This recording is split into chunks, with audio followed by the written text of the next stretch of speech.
Hello friends, और क्या हाल चाल, कैसे हो। तो फ्रेंड्स, आज की वीडियो में क्लास 10 सामाजिक विज्ञान की बहुत ही महत्वपूर्ण वीडियो लेकर आए। तो फ्रेंड्स, जैसा कि पूरी किताब से महत्वपूर्ण लघु उत्तरीय प्रश्नों को देखेंगे, तो फर्स्ट प्रश्न आता है 1848 की उदारवादी क्रांति का क्या परिणाम हुआ। 1848 में जो क्रांति हुई थी उसका क्या परिणाम निकला था। तो रूढ़िवादी शक्तियां 1848 में उदारवादी आंदोलनों को दबा पाने में कामयाब हुई, किंतु वह पुरानी व्यवस्था बहाल नहीं कर पाई।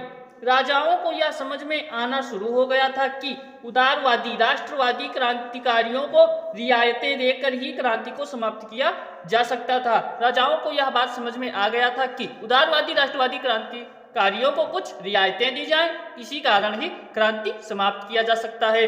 1848 के बाद के वर्षों में मध्य और पूर्वी यूरोप की निरंकुश राजशाहियों ने उन परिवर्तनों को प्रारंभ में किया। चलिए नेक्स्ट प्रश्न देखेंगे।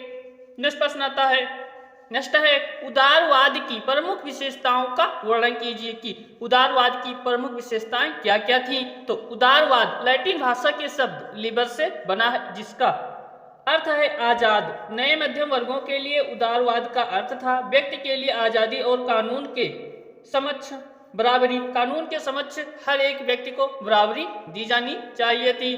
इसकी प्रमुख विशेषताएं निम्न थी। उदारवाद एक ऐसी सरकार पर जोर देता था जो सहमति से बनी हो। जो सरकार सहमति से बनी होती थी उसी पर उदारवाद जोर देता था। नेक्स्ट है उदारवाद निरंकुश शासक और पादरी वर्ग के विशेषाधिकारों की समाप्ति हुई थी। चलिए अब नेक्स्ट प्रश्न देखेंगे। जर्मन एकीकरण कब और कैसे हुआ, यह प्रश्न बहुत ही महत्वपूर्ण है। तो राष्ट्रवादी भावनाएं मध्यम वर्गीय जर्मन लोगों में काफी व्याप्त थी। राष्ट्रवादी भावनाएं जर्मन लोगों में बहुत ही ज्यादा व्याप्त थी। उन्होंने 1848 में जर्मन महासंघ के विभिन्न इलाकों को जोड़कर एक निर्वाचित संसद द्वारा शासित राष्ट्र राज्य बनाने का प्रयास किया था। प्रशा के बड़े भूस्वामियों ने भी समर्थन किया। फ्रेंड्स, जैसे कि जिसके पास ज्यादा जमीन थी उन्होंने भी समर्थन किया था। चलिए नेक्स्ट प्रश्न। रॉलेट एक्ट क्या था, उसका विरोध कैसे किया गया, क्या परिणाम हुआ, यह प्रश्न भी बहुत ही ज्यादा महत्वपूर्ण है। तो रॉलेट एक्ट 1919 ईस्वी में पारित एक ऐसा कानून था जिसमें भारतीयों पर किसी तरह के मुकदमे को चलाए बिना शंका के आधार पर गिरफ्तार कर 2 साल तक जेल में बंद किया जा सकता था। जैसा कि फ्रेंड्स, जिन्होंने अपराध नहीं किया था परंतु उनको शंका के आधार पर जेल में बंद कर दिया जाता था और 2 साल तक वो जेल में ही रहते थे। नेक्स्ट है इसका विरोध। तो भारत के लोगों ने निम्न प्रकार से इसका विरोध किया। विभिन्न शहरों में रैली जुलूसों का आयोजन किया गया। कई शहरों में दुकानदारों ने दुकान बंद करके अपना विरोध जताया। अब देखेंगे रॉलेट एक्ट का परिणाम। अंग्रेजों ने राष्ट्रवादियों पर दमन शुरू करने के साथ मार्शल लॉ लागू कर दिया। 13 अप्रैल को जलियांवाला बाग हत्याकांड हुआ। अब नेक्स्ट प्रश्न। भारत छोड़ो आंदोलन के किन्हीं की 3 कारणों का उल्लेख कीजिए। यह भी बहुत ही महत्वपूर्ण प्रश्न है। तो इसको सिंपल में लिखा गया, जैसा कि फ्रेंड जितना आपके बुक में था उसमें से काट कर अच्छे से लिखा गया है। तो भारत छोड़ो आंदोलन के 3 कारण निम्न हैं। इस आंदोलन का तात्कालिक कारण क्रिप्स मिशन के बिना किसी अंतिम निर्णय पर पहुंचे ही समाप्त हो जाना था। द्वितीय विश्व युद्ध में भारत का ब्रिटिश सरकार को बिना शर्त समर्थन करने की मंशा को भारतीय राष्ट्रीय कांग्रेस द्वारा सही से न समझ जाना। नेक्स्ट है ब्रिटिश सरकार विरोधी भावना तथा पूर्ण स्वतंत्रता की मांग ने भारतीय जनता के बीच लोकप्रियता हासिल कर ली थी। नेक्स्ट प्रश्न। अफ्रीका में रिंडरपेस्ट आने के प्रभावों का उल्लेख कीजिए। जमीन, इसका देखेंगे, जमीन और मवेशी अफ्रीकी लोगों की आय के मुख्य स्रोत थे। जब यूरोपियनों ने अफ्रीकी लोगों को श्रमिक बनाना चाहा तो उन्होंने इनकार कर दिया। रिंडरपेस्ट पशुओं का एक रोग है जो अफ्रीकी पशुओं में फैल गया था। इस कारण से बचे हुए पशु संसाधनों पर कब्जा से यूरोपीय उपनिवेशकारों को पूरे अफ्रीका को जीतने का और गुलाम बना लेने का सुनहरा अवसर हाथ लग गया था। जैसा कि फ्रेंड्स, अफ्रीका को जीतने का यूरोपीय लोगों को एक अवसर प्राप्त हो गया और उन्होंने अपनी चाल चली। जैसा कि नेक्स्ट प्रश्न। प्रथम विश्व युद्ध के किन्हीं 3 परिणामों का उल्लेख कीजिए। यह प्रश्न बहुत ही महत्वपूर्ण है। यह पहला आधुनिक औद्योगिक युद्ध था। इस युद्ध में मशीन गनों, टैंकों, हवाई जहाजों और रासायनिक हथियारों का बड़े पैमाने पर प्रयोग किया गया।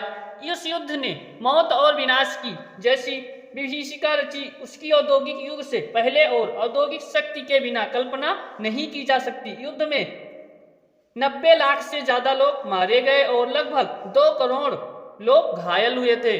प्रथम विश्व युद्ध में इसका परिणाम लिख देंगे। नेक्स्ट है मृतक। तीसरा परिणाम होगा मृतकों और घायलों में से ज्यादातर कामकाजी लोग थे। जैसे कि फ्रेंड्स प्रथम विश्व युद्ध में अधिकतर कामकाजी लोग मारे गए थे और घायल हुए थे। इस महाविनाश के कारण यूरोप में कामकाज करने वालों लोगों की संख्या बहुत ही कम रह गई। परिवार के सदस्य घट जाने से युद्ध के बाद परिवार की आय भी गिर गई। परिवार के सदस्य मर गए तो परिवार की आय भी गिर गई। नेक्स्ट है मृदा अपरदन क्या है? भूमि की ऊपरी परत हट जाने की प्रक्रिया को मृदा अपरदन कहते हैं। मृदा अपरदन का सबसे पहला कारण है तेज बहने वाला जल तथा तेज बहने वाली पवनें आदि। हो सकता है कईयों कारण भी हो सकते हैं मृदा अपरदन के। अब नेक्स्ट प्रश्न की ओर बढ़ेंगे। जैव विविधता क्या है? यह मानव जीवन के लिए क्यों महत्वपूर्ण? जैव विविधता, जैसा कि फ्रेंड जैव विविधता जीव मंडलों में पाए जाने वाले जीवों की विभिन्न जातियों में पाई जाने वाली विविधता है। जैसा कि विभिन्न जातियों में जो विविधताएं पाई जाती है वही होता है जैव विविधता। मानव जीवन के लिए महत्व। मानव अपने उत्पत्ति काल से ही विभिन्न आवश्यकताओं की पूर्ति जीव जगत से ही करता चला आ रहा है। जैसा कि मानव को भोजन, आवास एवं परिवेश संबंधी विभिन्न आवश्यकताओं और अपने अस्तित्व के लिए जैव विविधता पर निर्भर रहना पड़ता है। अब नेक्स्ट प्रश्न देखेंगे।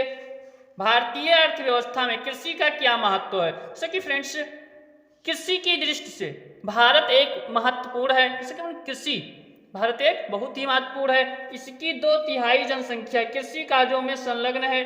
कृषि एक प्राथमिक क्रिया है जो हमारे लिए अधिकांश खाद्यान्न उत्पन्न करती है। खाद्यान्नों के अतिरिक्त यह विभिन्न उद्योगों के लिए कच्चा माल तैयार करती है। इसके अतिरिक्त कुछ उत्पादों जैसे चाय, कॉफी, मसाले आदि का निर्यात किया जाता है। जैसे कि फ्रेंड्स कृषि बहुत ही महत्वपूर्ण योगदान निभाती है।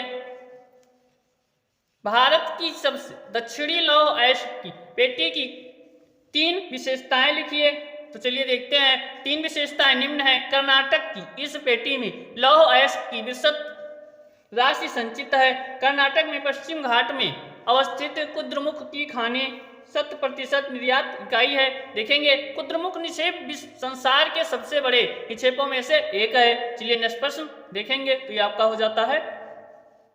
वायु परिवहन के किन्हीं 4 गुणों और किन्हीं 2 अवगुणों का उल्लेख कीजिए। जैसा कि फ्रेंड्स वायु परिवहन के 4 गुण निम्न है। वायु परिवहन अन्य साधनों की अपेक्षा यह दूसरे साधन पर पहुंचने से बहुत ही कम समय लेता है। विदेश यात्रा के लिए सबसे कम समय में लेता है। जैसे कि फ्रेंड्स विदेश यात्रा करने के लिए हवाई जहाज का प्रयोग किया जाता है तो वायु परिवहन के अंतर्गत आता है। अन्य परिवहन के साधनों की अपेक्षा इसमें दुर्घटना कम होती है। यह परिवहन का बहुत आरामदायक साधन है। अब इसके कुछ अवगुण हैं, देखेंगे। यह परिवहन के 2 अवगुण निम्न हैं। वायु परिवहन बहुत महंगा साधन है। हवाई पट्टी के लिए काफी जगह की आवश्यकता होती है, इसलिए दुर्गम स्थानों में हवाई पट्टी नहीं बनाई जा सकती है। तो फ्रेंड्स ये थे क्लास 10th सामाजिक विज्ञान के पूरी किताब से कुछ महत्वपूर्ण लघु उत्तरीय। मिलते हैं नेक्स्ट वीडियो में, तब तक के लिए बहुत बहुत धन्यवाद फ्रेंड्स।